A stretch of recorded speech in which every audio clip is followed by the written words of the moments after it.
All right, now let's bring in Willem Els. He's a senior training coordinator on terrorism and explosives-related incidents at the Institute for Security Studies. Mr. Els, thank you so much for your time. So now we are, of course, marking the year since Operation Shanela was adopted. One of the attributes then of this success has been police visibility. You know, given the state of safety and security in this country, has this operation been impactful in combating crime in the short term, do you think?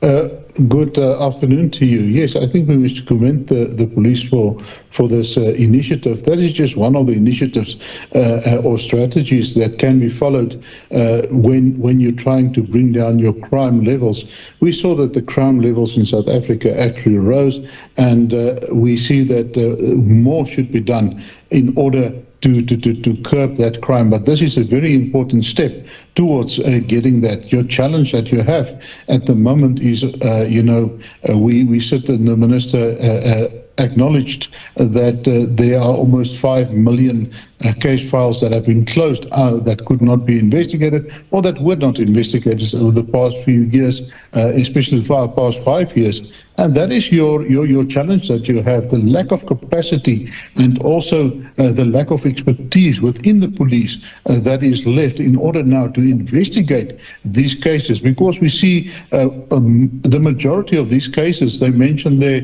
rape and armed robbery and murder, a lot of your serious and violent crimes. And that needs specialized skills in order to build a docket to prosecute these people. And I mean, you're correct, because there was a time when we reported, I think, over 800 or so detectives that, were not in the system and are very much needed. So one of the other concerning things that came out, I mean, while over 600,000, suspects were arrested, and the concern here is the number of ammunition that was also, confiscated, illegal firearms in the system. I mean, it's always been said that it is much easier to obtain an illegal firearm or an unlicensed firearm rather than one that is licensed. I mean, what are you observing here in as far as these the access to these weapons are concerned? I mean, just a short while ago, we were reporting about an incident in Kimberley where one suspect was able to, to shoot and kill 2 police officers with their own weapon. You are right. A recent study actually found that in South Africa, Mozambique and in Zimbabwe, there is an estimated more than 4.5 million illegal firearms in circulation. So that's a lot of firearms, and it is also an indication for us that our strategies currently is not working. We strengthened the Firearms Act, we focused on the legal owners of firearms, but we see that the majority of these perpetrators, they use illegal firearms. So maybe we will sit down and we will revisit our strategy, think out of the box and get a new strategy in order to curb these illegal firearms. We also saw that the majority of a very big chunk of your illegal firearms that are being used are actually firearms that have been lost or stolen from police officers themselves. So that is one of the areas that we can look at, where the police and why the police became one of the main contributors to illegal firearms in South Africa. Those are one of the things that we have to look at, but it's a big strategy, a holistic strategy that we have to look at, and without pointing fingers, start to look at solutions.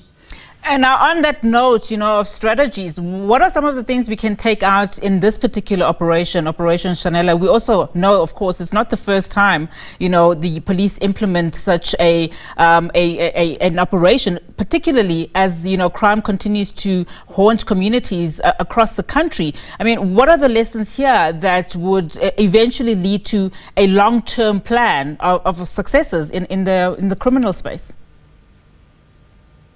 Well, one of the things that we learned from this Operation Shanela is that it is very effective where it is in operations, and we should actually roll them out in more areas. But your challenge that you have is that when you roll out something as successful as this, and now you have an arrest of more than 600,000 perpetrators, you should put the systems in place in order to service those people that have been arrested in terms of building a very good case file, investigation, and also to bring them to court. So you have to build a tight, it's one thing to arrest someone, it is another thing to put a criminal through court and have a guilty verdict. And that is where the National Prosecuting Authority and South African Police Service and the Hawks will have to take hands, because it's a team that needs to be established. What we believe it should be prosecuted, guided. They should get involved with the case at a very early stage, assist the police officers to build a very good case, and then we'll start to see very good convictions. So at the end of the day, we will have to invest both in the police as well as in the NPA in order to build these cases and to prosecute. One thing that is really promising is that we see that the minister is now looking at your experienced people that have left, and that is very important, because you do not train a detective in 1 month or 2 months to become a very good detective. They need years of experience, they need mentoring. So this is what we would like to see, is that these experienced members be brought in and that they will mentor these youngsters and that they will assist them to build very good cases. All right, Willem, thank you so much for your time on the program. That, of course, Willem Els there just weighing in on Operation Shanela that is celebrating 1 year since its existence. And, of course, Mr. Els is a senior training coordinator on terrorism and explosives.